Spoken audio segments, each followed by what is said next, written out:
সকলকে বিজয় দিবসের শুভেচ্ছা জানাচ্ছি। বিজয়ের 54 বছর আমরা পার করছি।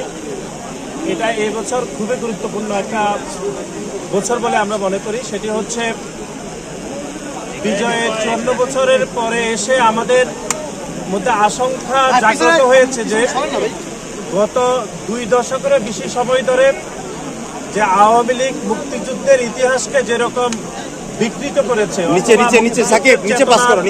ব্যবসা করেছে, ঠিক গণ অভ্যুত্থান পরবর্তী সময়ে আমরা দেখছি যে বাংলাদেশে, নতুন বাংলাদেশে একটি পক্ষ মুক্তিযুদ্ধের প্রকৃত ইতিহাসকে ভুলিয়ে মুক্তিযুদ্ধের ইতিহাসকে বিকৃত করার অপচেষ্টা করছে। আমরা গত 5 দশকে দেখেছি যে Awami League lily beauty soap, যার অ্যান্টি এজিং গুণ তারুণ্য ধরে রেখে ত্বককে করে উজ্জ্বল, তারুণ্যময় উজ্জ্বল ত্বকের জন্য।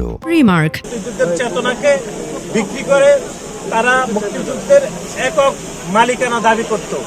ঠিক বাংলাদেশেও আমরা দেখছি একটি পক্ষ মুক্তিযুদ্ধকে ভুলিয়ে নতুন প্রজন্মকে যে পার্শ্ববর্তী একটি দেশের এজেন্ডাকে তারা এখানে বাস্তবায়ন করার এক ধরনের অপচেষ্টা চলছে।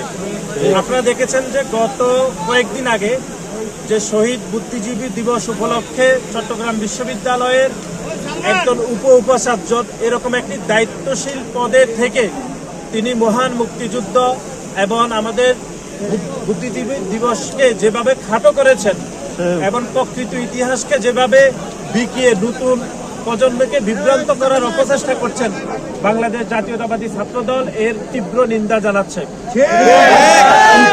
মহান মুক্তিযুদ্ধ, ভাষা আন্দোলন 90 এবং 24-এর প্রকৃত স্পিরিটকে ধারণ করে বাংলাদেশ জাতীয়তাবাদী ছাত্রদল সামনে এগিয়ে যেতে চাই এবং সেজন্য আমরা মনে করি নতুন বাংলাদেশে একটি বৈষম্যহীন বাংলাদেশ, দুর্নীতিমুক্ত বাংলাদেশ এবং একটি গণতান্ত্রিক অগ্রযাত্রায় আমাদেরকে এগিয়ে যেতে হবে এবং মহান মুক্তিযুদ্ধের সাম্য, মানবিক মর্যাদা এবং একই সাথে যে 24-এর যে গণ অভ্যুত্থানের স্পিরিটকে ধারণ করে বাংলাদেশ জাতীয়তাবাদী ছাত্রদল সামনে এগিয়ে যেতে চায় এবং মুক্তিযুদ্ধের প্রকৃত ইতিহাস যেন নতুন প্রজন্ম জানতে পারে, সেজন্য বাংলাদেশের সকল শিক্ষার্থীরা যেন সতর্ক থাকে। এজন্য আমাদের পক্ষ থেকে সকল শিক্ষার্থীদেরকে সতর্ক থাকার উদাত্ত আহ্বান জানাচ্ছি। লিলি বিউটি সোপ, যার অ্যান্টি এজিং গুণ তারুণ্য ধরে রেখে ত্বককে করে উজ্জ্বল, তারুণ্যময় উজ্জ্বল ত্বকের জন্য। রিমার্ক